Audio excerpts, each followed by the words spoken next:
नमस्ते नमस्ते प्रभु कर्म जेता, नमो देव अरहंत सन्मार्ग नेता।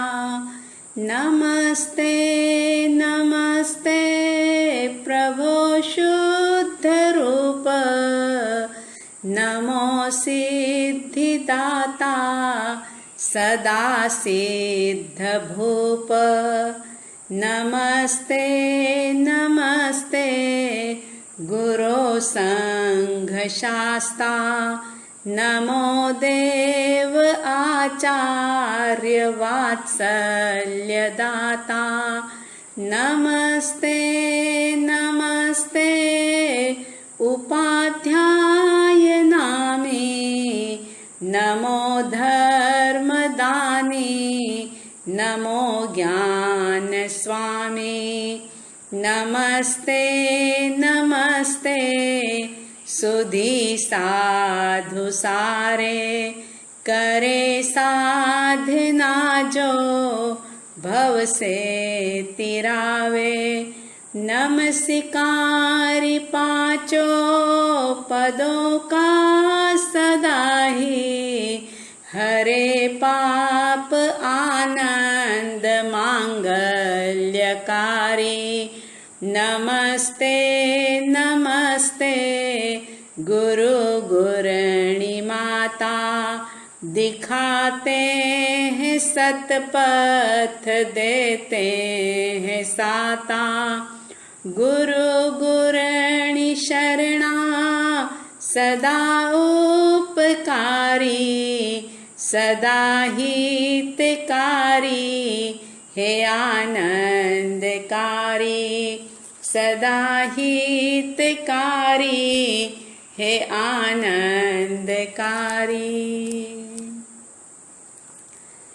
आचार्य भगवंत पूज्य श्री मानतुंग सूरी जी महाराज के द्वारा रचा गया, भक्ति के भावों से लबरेज ऐसा भक्तामर स्तोत्र चल रहा है, जिसके 3 श्लोक संपन्न हुए थे। आइए आज चौथा श्लोक प्रारंभ करते हैं।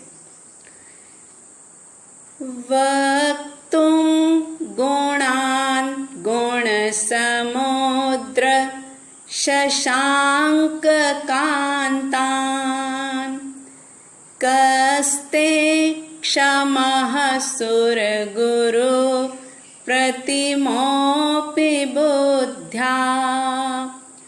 कल्पान्ते कालपवनोद्धत नक्रचक्रम्, को वा तरीतुमलमम्बुनिधिं भुजाभ्याम्। आचार्य श्री जी कह रहे हैं, गुण समुद्र, हे गुणों के सागर, संबोधन है ये ऋषभदेव भगवान का। हे गुणों के सागर, वक्तुम गुणान, यानी कि आपके गुणों को वक्तुम यानी कहने में, कहते क्षमः, कौन समर्थ हो सकता है, और वो गुण कैसे हैं, तो बताया शशांक कांतान। शशांक कहते हैं चंद्रमा को, चंद्रमा की कांति के समान उज्जवल, धवल, श्वेत, निर्मल, ऐसे गुणों का वर्णन करने में, आपके ऐसे गुणों को कहने में कौन समर्थ हो सकता है। क्षमः यानी समर्थ होना, कह यानी कौन, और ते यानी उन गुणों को कहने में कौन समर्थ हो सकता है। और फिर कहा कि सुर गुरु प्रतिमोपि बुद्ध्या, अगर किसी की बुद्धि, क्योंकि उन्होंने तो पहले ही कह दिया बुद्ध्या विनापि, मैं स्वयं बुद्धि बिना का हूं, मेरे अंदर बुद्धि नहीं है, लेकिन फिर भी मैं ये प्रयास कर रहा हूं। तो वो कहते हैं कि अगर किसी को सुर गुरु, सुर यानी देवता, और गुरु यानी कि उनके जो गुरु हैं, देवताओं के गुरु इंद्र, देवेंद्र, शक्रेंद्र आदि जो होते हैं, जो कि परमात्मा के जन्म कल्याणक पर, दीक्षा कल्याणक पर, कैवल्य कल्याणक पर हमेशा ही उपस्थित होते हैं। तो आचार्य श्री जी कह रहे हैं कि यदि देवताओं के गुरु जैसी बुद्धि भी किसी की हो जाए, सुर गुरु प्रतिमो अपि, प्रतिमो यानी समान, किसके समान? तो बता दिया सुर गुरु यानी इंद्र, देवेंद्र आदि के समान भी अगर बुद्धि हो जाए किसी की, अपि यानी भी, कि देवेंद्र के समान भी अगर बुद्धि किसी की हो, तो भी हे गुणों के सागर, आपके गुण जो कि चंद्रमा की कांति जैसे श्वेत हैं, निर्मल है, पवित्र हैं, ऐसे गुणों को कहने में कौन समर्थ हो सकता है? यानी कोई नहीं हो सकता, मैं तो सिर्फ एक प्रयास कर रहा हूं। फिर उन्होंने एक उदाहरण दिया और कहा कि कल्पांत काल पवनोद्धत नक्र चक्रम, कल्पांत का समय हो यानी प्रलय काल चल रहा हो, प्रलय काल आया हुआ हो और बहुत तेज आंधी चल रही हो, पवनोद्धत, उद्धत पवन चल रहा हो, पवन यानी हवा जो बिल्कुल उदंड रूप से बेकाबू होकर के चल रही हो, और ऐसी दशा में अम्बु निधिम, अम्बु यानी पानी और निधिम यानी खजाना, पानी का खजाना यानी समंदर, तो ऐसा समंदर जो बहुत गहरा है और जिसके अंदर नक्र चक्रम, कई प्रकार के मगरमच्छ हैं, कई प्रकार के जानवर हैं, जो प्रलय काल के कारण से उद्धत पवन के चलने से वे समंदर के ऊपर आ गए हैं। तो ऐसे में कोवा तरी तुमल अम्बुनिधिम भुजाभ्याम, ऐसे समंदर को जो कि प्रलय काल में हो और उद्धत पवन यानी उदंड पवन हवा चल रही हो, मगरमच्छ, घड़ियाल आदि बड़े बड़े जानवर समंदर में ऊपर आ गए हों, तो ऐसे में को भुजाभ्याम यानी भुजाओं से, कोवा तरी तुमल, कौन तैर सकता है? वैसे भी समंदर को तैरना बड़ा मुश्किल होता है भुजाओं से, तो भला प्रलय काल के समय में समंदर को कौन पार कर सकता है भुजाओं से? यानी कोई नहीं कर सकता। तो जैसे उद्धत पवन के चलते हुए प्रलय काल के समय में जिस समंदर के अंदर अनेक प्रकार के मगरमच्छ हैं, अनेक प्रकार के जानवर हैं, उस समंदर को भुजाओं से तैरना जैसे कोई सरल बात नहीं है, सरल काम नहीं है, इसी तरह से हे गुणों के सागर, हे गुण समुद्र, आपके चंद्रमा के समान शीतल, शांत, प्रशांत, श्वेत, धवल, ऐसे गुणों को कहने में यदि सुर गुरु यानी देवेंद्र और दूसरे अर्थ में कहा जाए तो बृहस्पति, बृहस्पति को भी देवों का गुरु माना जाता है। तो बृहस्पति जैसी बुद्धि भी अगर किसी को मिल जाए तो वह भी कहने में समर्थ नहीं है। तो मैं तो एक प्रयास ही कर रहा हूं, ऐसा उनका कहने का अभिप्राय है। इस श्लोक का भावार्थ हम इस प्रकार से कह सकते हैं कि हे गुणों के समुद्र, चंद्रमा की कांति के समान आपके उज्जवल गुणों को कहने के लिए बुद्धि में देवेंद्र या बृहस्पति के समान भी कौन पुरुष, कौन व्यक्ति ऐसा है जो कि समर्थ हो? क्वेश्चन मार्क, यानी कोई नहीं हो सकता, क्योंकि प्रलय काल की आंधी से उछलते हुए मगर, घड़ियाल जिसमें हो, ऐसे समुद्र को भुजाओं से तैरने में कौन समर्थ हो सकता है? यानी कदापि कोई भी नहीं हो सकता। मैं तो सिर्फ एक प्रयास मात्र कर रहा हूं। जिज्ञासु श्रोताओं, आचार्य मानतुंग सूरी जी महाराज चंद्र से, चंद्रमा की कांति से परमात्मा के गुणों को उपमित कर रहे हैं। वैसे देखा जाए तो गुण और चंद्रमा का कहीं कोई मिलान नहीं है, क्योंकि चंद्रमा इतना निर्मल नहीं है जितने कि परमात्मा के गुण निर्मल हैं। मगर फिर भी आचार्य श्री जी ने चंद्र शब्द को लेकर के परमात्मा के गुणों को उपमित किया है। तो क्या कारण हो सकता है इसका? अगर सोचें तो ऐसा लगता है कि चंद्रमा का मन के साथ संबंध रहा हुआ है। अगर कोई भी व्यक्ति ज्योतिषी के पास अपनी जन्म पत्री लेकर के जाता है, टेवा लेकर के जाता है, और अगर ज्योतिष ये कहे कि आपका चंद्रमा बहुत प्रबल है, तो इसका मतलब ये होता है कि आपका मन बहुत शक्तिशाली है।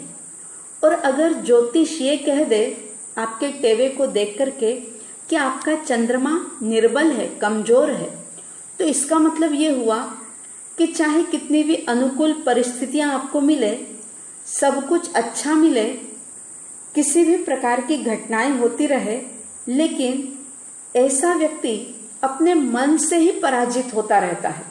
यानी उसका मन कभी शांत और स्थिर रह नहीं पाता, वो अपने मन से ही हार जाता है। चंद्रमा का प्रयोग सिर्फ भक्तामर स्तोत्र के अंदर ही नहीं, लेकिन अगर हम लोगस का पाठ देखें तो वहां पर भी कहा गया है चंदेसु निम्मलैरा।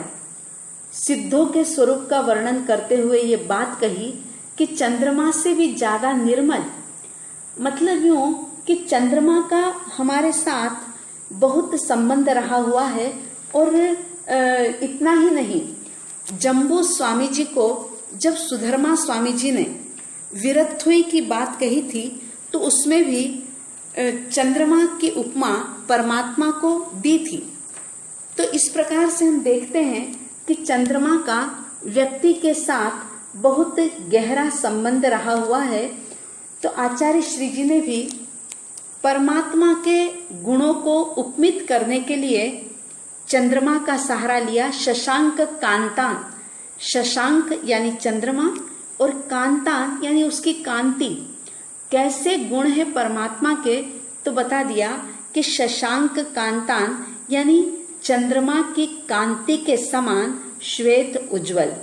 और कल्पांत काल का मतलब प्रलय काल भी होता है, और कल्पांत का मतलब होता है जब आरा चेंज होता है, जब आरा परिवर्तित होता है, तो भी कल्पांत यानी कल्प का अंत हो रहा है, ऐसा कहा जाता है।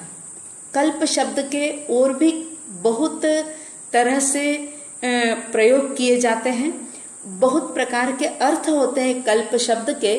जैसे कई बार कहा जाता है कि ये कल्पनीय है, ये कल्पता है, ये नहीं कल्पता है, यानी कि ये लेना चलता है, ये लेना नहीं चलता। इसी तरह से यदि हम आयुर्वेद शास्त्र में देखें तो वहां पर भी कई प्रकार के कल्प होते हैं, जैसे दूध का कल्प, दही का कल्प, आंवले का कल्प और अन्य औषधियों का कल्प।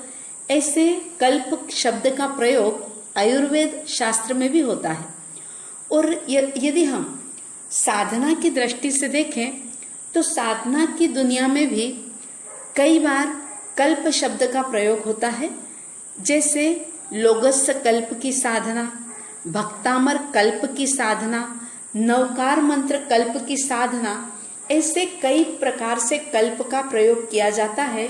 लेकिन यहाँ पर जो कल्प का प्रयोग किया गया है कल्पांत, जो प्रलय काल है, और प्रलय काल के साथ साथ आरे का परिवर्तन, आरे का अंत है कि जब सब कुछ बदलता है, पूरी प्रकृति के अंदर, पूरे वातावरण के अंदर चेंज हो जाता है, सब कुछ बदल जाता है। उस समय जब सारे समंदर के जीव ऊपर आ गए हों और तेज आंधी चल रही हो, और ऐसे में अगर किसी को कहा जाए कि तुम भुजाओं से समंदर को तैरो, तो ये करना बड़ा ही मुश्किल है, बल्कि मुश्किल ही नहीं, नामुमकिन है। जैसे प्रलय काल में तेज आंधी के चलते हुए मगरमच्छ, घड़ियाल आदि जानवरों के रहते हुए भुजाओं से समंदर को तैरना किसी भी व्यक्ति के लिए मुश्किल होता है, इसी प्रकार अनंत गुणों के स्वामी ऐसे परमात्मा के गुणों का वर्णन करना भी कोई आसान बात नहीं है। आचार्य मानतुंग सूरी जी महाराज, जिन्होंने अपने आप को पूरी तरह से समर्पित कर दिया है, तभी तो ये शब्द निकलते हैं कि बुद्ध्या विनापि, मैं बुद्धि बिना का हूँ, मैं लज्जा बिना का हूँ। अगर ईगो होता है अंदर, अगर अहंकार होता है, आप छोटे बच्चे को भी देखें, छोटे बच्चे को भी अगर आप कुछ कह दें कि तू बेशर्म है, तुझे लाज नहीं है, तुझे हया नहीं है, तो वो भी बुरा मान जाता है। लेकिन मानतुंग सूरी जी महाराज, जो कि अपनी आंतरिक स्थिति को बिल्कुल परमात्मा के सामने ऐसे रख रहे हैं कि मैं कुछ भी नहीं हूँ, मैं बिल्कुल नाचीज हूँ, और आप अनंत गुणों के सागर हैं। तो ऐसे में आपके गुणों का वर्णन करने के लिए, आपकी स्तुति करने के लिए मैं जो ये प्रयास कर रहा हूँ, ये भी एक हास्यास्पद प्रयास है, लेकिन फिर भी मैं कर रहा हूँ। आप में, हम में, सब में ऐसी दृष्टि जागे कि हम अपनी कमियों को देख सकें, परमात्मा के सामने अपनी उन कमियों को प्रकट कर सकें, उजागर कर सकें। ऐसा आत्मबल हमारा बढ़े, ऐसा विजन हमारा हो, ऐसी सम्यक दृष्टि हमें प्राप्त हो, ऐसी मंगल कामना और प्राणी मात्र के प्रति ये सद्भावना साध्वी द्वय की तरफ से। सुखी रहे सब जीव जगत के, कोई कभी न घबरावे, वैर पाप अभिमान छोड़ जग नित्य नए मंगल गावे। घर घर चर्चा रहे धर्म की, दुष्कृत दुष्कर हो जावे। ज्ञान चरित उन्नत करे अपना, मनुज जन्म फल सब पावे। मनुज जन्म फल सब पावे। इन्हीं शुभ और मंगल भावनाओं के साथ जय प्रभु आदिनाथ, जय गुरु आनंद।